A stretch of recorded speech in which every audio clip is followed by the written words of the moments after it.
Welcome to 99Bitcoins.com. I'm Nate Martin, and I'll be your guide through this video series, Bitcoin Whiteboard Tuesday. We're going to cover a lot of topics, such as Bitcoin mining, Bitcoin wallets, how to trade Bitcoin, and a lot more. Today, we're going to start from scratch and answer the third most searched term on Google today: what is Bitcoin? If you're worried that we're going to get too technical and use a lot of complicated words, don't. Here at 99Bitcoins, we translate Bitcoin into plain English, so even if you have no technical background, you'll be able to understand everything. By the end of this course, you'll know more about Bitcoin and how it works than 99% of the population. So let's get started.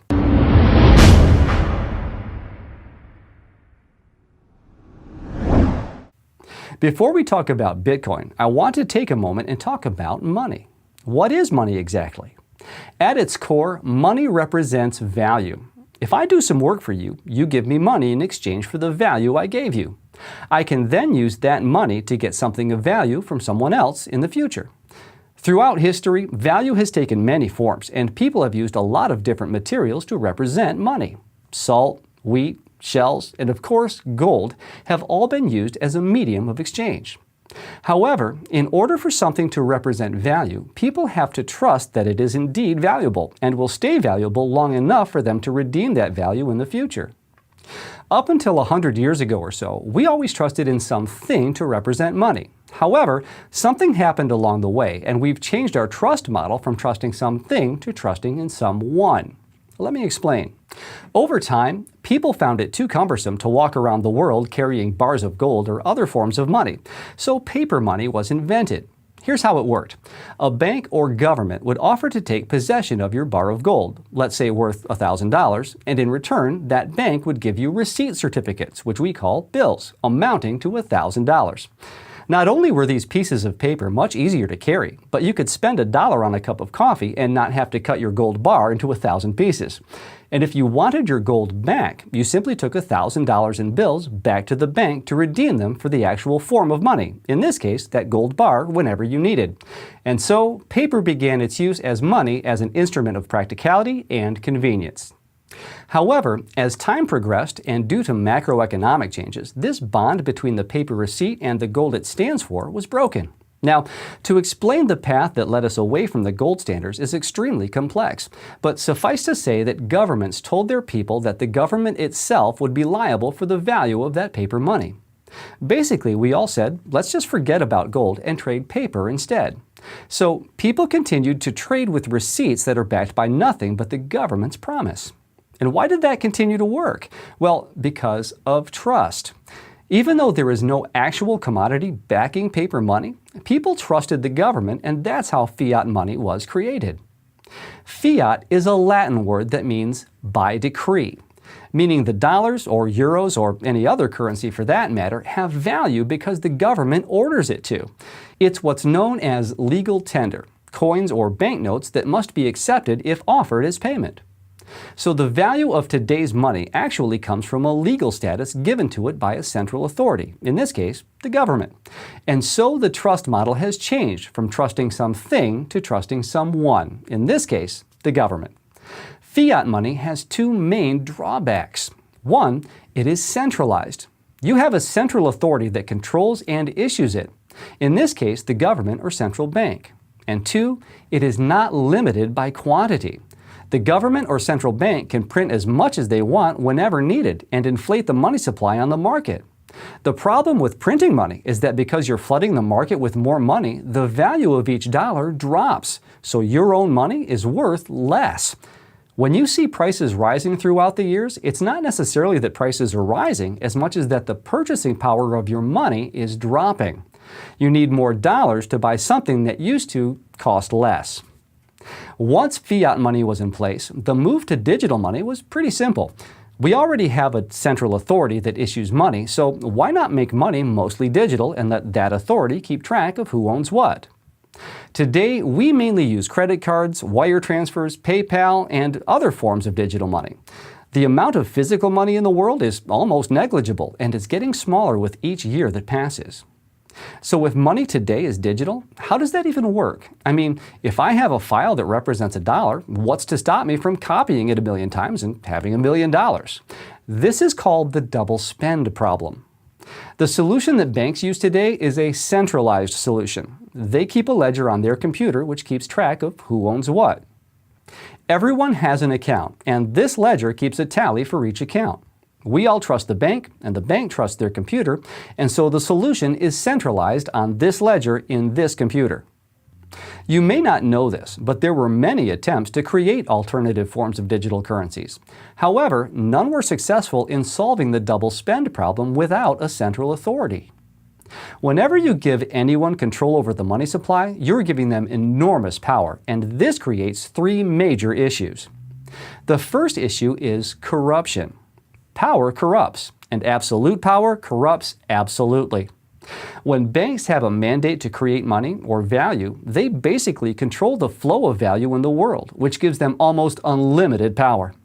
A small example of how power corrupts can be seen in the Wells Fargo scandal, where employees secretly created millions of unauthorized bank and credit card accounts in order to inflate the bank's revenue stream, without their customers knowing about it for years. The second issue of a centralized system is mismanagement. If the central authority's interest isn't aligned with the people it controls, there may be a case of mismanagement of the money. For example, printing a lot of money in order to save a certain bank or institution from collapsing, as what happened in 2008. The problem with printing too much money is that it causes inflation and basically erodes the value of the citizens' money. One extreme example for this is Venezuela, where the government has printed so much money and the value of it has dropped so much that people are no longer counting money but are weighing it instead. The last issue is control. You are basically giving away all control of your money to the government or bank. At any point in time, the government can decide to freeze your account and deny you access to your funds. Even if you use only cold hard cash, the government can cancel the legal status of your currency, as was done in India a few years back. This was the state of things until 2009. Creating an alternative to the current monetary system seemed like a lost cause, but then everything changed. In October of 2008, a document was published online by a guy calling himself Satoshi Nakamoto. The document, also called a white paper, suggested a way of creating a system for a decentralized currency called Bitcoin. This system claimed to create digital money that solves the double spend problem without the need for a central authority. At its core, Bitcoin is a transparent ledger without a central authority. But what does this confusing phrase even really mean? Well, let's compare Bitcoin to the bank. Since most money today is already digital, the bank basically manages its own ledger of balances and transactions. However, the bank's ledger is not transparent, and it's stored on the bank's main computer. You can't sneak a peek into the bank's ledger, and only the bank has complete control over it. Bitcoin, on the other hand, is a transparent ledger. At any point in time, I can sneak a peek into the ledger and see all of the transactions and balances that are taking place. The only thing you can't figure out is who owns these balances and who is behind each transaction. This means Bitcoin is pseudo-anonymous. Everything is open, transparent, and trackable, but you still can't tell who's sending what to whom. Let's explain this with an example. You can see on your screen certain rows from Bitcoin's ledger. We can see that a certain Bitcoin address sent 10,000 Bitcoins to another Bitcoin address in May of 2010. This specific transaction is the first purchase that was ever made with Bitcoin, and it was used to buy 2 pizzas by a guy named Laszlo. Laszlo published a post back in 2010 asking for someone to sell him 2 pizzas in exchange for 10,000 Bitcoins. Well, someone did, and now the price of these 2 pizzas is worth well over $100 million today. Bitcoin is also decentralized. There's no one computer that holds the ledger. With Bitcoin, every computer that participates in the system is also keeping a copy of the ledger, also known as the blockchain. So if you want to take down the system or hack the ledger, you'll have to take down thousands of computers which are keeping a copy and constantly updating it. Like most money today, Bitcoin is also digital. This means there's nothing physical that you can touch in Bitcoin. There are no actual coins. There are only rows of transactions and balances. When you own Bitcoin, it means that you own the right to access a specific Bitcoin address record in the ledger and send funds from it to a different address. So, what does all of this mean? Why is Bitcoin such big news? Well, for the first time since digital money came into existence, we now have an alternative to the current system.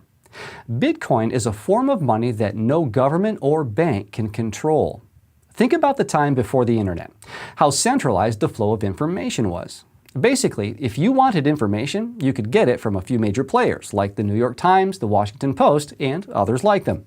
Today, thanks to the internet, information is decentralized and you can communicate and consume knowledge from around the world with the click of a button. Bitcoin is the internet of money, and it's offering a decentralized solution to money. Bitcoin has several advantages over the current system. First, it gives you complete control over your money. With Bitcoin, you and you alone can access your funds. How you actually do this will be explained in a later video. No government or bank can decide to freeze your account or confiscate your holdings. Bitcoin also cuts a lot of the middlemen from the process of transferring money. This means that in many cases, Bitcoin is cheaper to use than traditional wire transfers or money orders. Also, unlike fiat currencies, Bitcoin was designed to be digital by nature. This means you can add additional layers of programming on top of it and turn it into smart money, but more on that in later videos. Finally, Bitcoin opens up digital commerce to 2.5 billion people around the world who don't have access to the current banking system. These people are unbanked or underbanked because of where they live and the reality that they've been born into. However, today, with a mobile phone and a click of a button, they can start trading using Bitcoin. No permission needed. Today, there are several merchants online and offline that accept Bitcoin.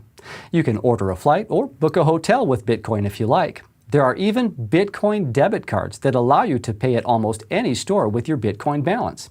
However, the road toward acceptance by the majority of the public is still a long one. As we continue in this video series, we will break down exactly how Bitcoin works and how to use it. We will learn about Bitcoin mining, Bitcoin wallets, how to buy Bitcoins, and much more. The revolution of money began in 2009, and these days we are seeing it change money as we know it.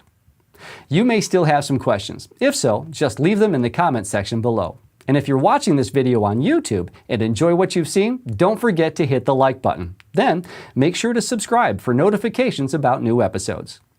Thanks for joining me here at the whiteboard. For 99bitcoins.com, I'm Nate Martin, and I'll see you in a bit.